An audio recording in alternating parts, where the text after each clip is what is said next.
Yang saya nggak tahan dari Jokowi ini, tukang bohong. Kemudian dia 3 bulan lagi akan berhenti. Dia masih bikin kepres-kepres, bikin perjanjian untuk memberikan 190 tahun. Apa bedanya sama Belanda?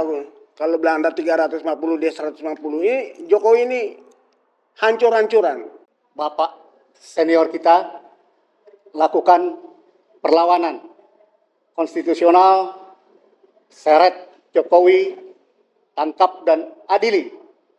Karena semua lembaga negara sekarang, DPR, MPR, semuanya sudah bisu tuli. Terima kasih.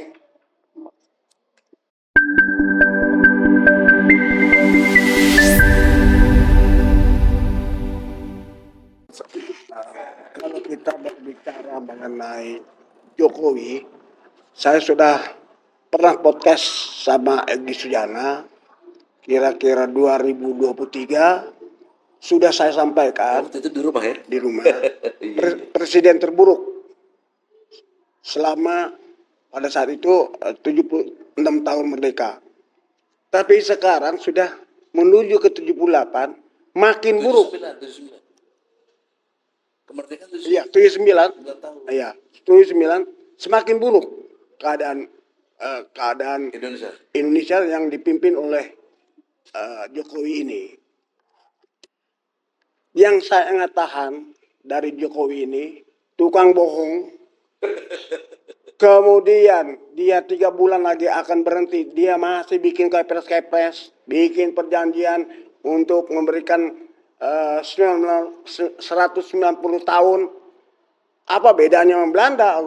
Kalau Belanda 350, dia 150. Ini Jokowi ini hancur-hancuran. Pemimpin yang niatnya nggak tulus, nggak ikhlas, nggak jujur, nggak punya leadership, nggak ada dignity, nggak ada integritas. Ijazah pun palsu.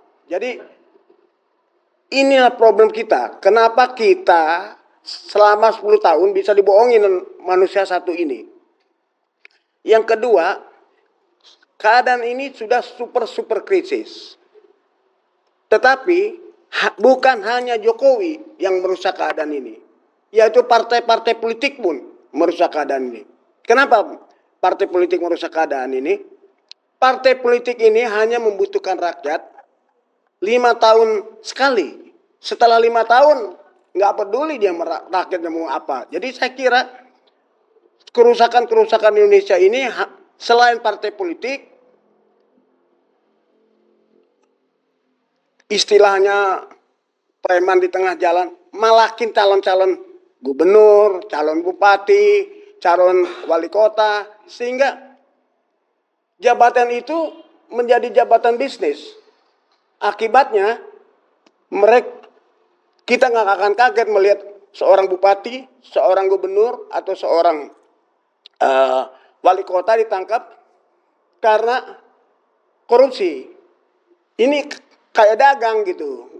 Mereka menerima jabatan itu, misalnya mereka store ke partai 5M, 5 tahun harus balik. Nah, apa yang dilakukan ke mereka ya? Korupsi. Ini yang terjadi. Jadi kehancuran Indonesia ini dari berbagai segi. Hanya bukan korupsi aja, tapi di dalam berbagai bidang. Nah, pemimpinnya Jokowi lebih hancur lagi. Jadi ini orang, baru saya lihat ada seorang pemimpin kayak model Jokowi kayak begini. Jadi satu-satunya sebetulnya orang kayak Jokowi ini harus segera diadili. Jangan jadi tradisi seorang presiden yang membuat kesalahan tidak diadili. Satu contoh, Soekarno. Apakah Soekarno yang dituduh komunis itu betul-betul komunis? Juga nggak diadili secara hukum. Soeharto, KKN, korupsi dan sebagainya juga tidak diadili. Terakhir Gus Dur. Gus Dur itu katanya menerima uang dari Bolkiah, kemudian dari Bulog. Itu juga nggak diadili. Jadi jangan pemimpin yang rusak-rusak ini jadi tradisi tanpa diadili. Dianggap kita maafin gitu. Saya kira enggak. Harus diadili orang-orang ini. Dan Jokowi ini sebagai contoh yang paling konkret kerusakan oleh Jokowi. Tukang bohongnya nggak tahan saya. Jadi saya kira segera dia turun tanggal 20 Oktober, kita adili dia, kita tangkap dia, beramai-ramai bersama rakyat, terutama mahasiswa dan pemuda. Sekian, terima kasih. Jadi yang nggak tahan, bohongnya. Dito, tolong tarik. Ini. Terima kasih. Assalamualaikum warahmatullahi wabarakatuh. Catatan saya yang paling mendasar adalah Jokowi sudah berhasil menghancurkan demokrasi. 79 tahun merdeka. Nasib kedaulatan tertinggi rakyat itu selalu dikudeta oleh orang lain, oleh lembaga lain, dan oleh institusi lain. Catatan kita, Orde Lama muncul Soekarnokrasi, Orba muncul Soehartokrasi, reformasi muncul partaikrasi. Sekarang kediktatoran itu ada pada oligarki politik, khususnya para ketua umum partai politik yang menguasai hak penggantian anggota antar waktu dalam Undang-Undang MD3. Ini yang menimbulkan berbagai kejahatan. Sekarang saya tanyakan, kejahatan apa lagi yang belum dilakukan oleh rezim ini? Lengkap sudah. Dan rakyat sudah amat sangat menderita dan hari ini sudah pada titik nadir, titik optimum dari kehancuran bangsa ini. Terlambat beberapa hari, maka selamat jalan Indonesia. Kalau kita flashback ke belakang, ketika itu muncul seorang diktator di Indonesia, maka aktivis pergerakan bangkit melawan, meskipun dianggap pemberontak dan dimasukkan ke penjara. Itulah yang terjadi pada tahun 77-78. Ratusan mahasiswa masuk penjara tanpa diadili. Saya sangat prihatin. Perlawanan terhadap keadaan ini, demokrasi yang hancur ini, banyak sekali.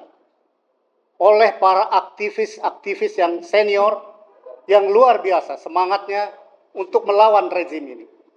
Kemudian tadi ditanyakan, kenapa masih saja berdiri rezim ini? Satu kata, karena kita belum bersatu.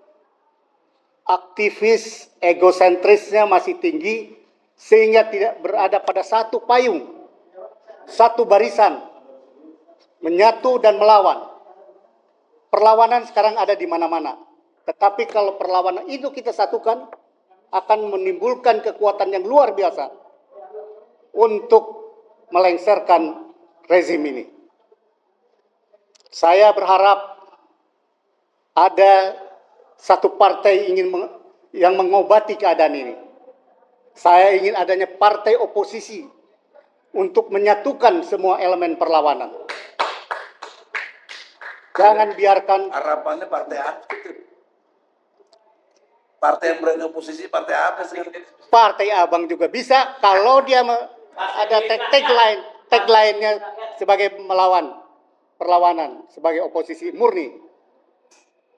Jadi pada saatnya nanti apabila pada titik puncak alternatif yang tadi diajukan oleh Bapak senior kita, lakukan perlawanan konstitusional, seret Jokowi, tangkap dan adili. Karena semua lembaga negara sekarang, DPR, MPR, semuanya sudah bisu tuli. Terima kasih.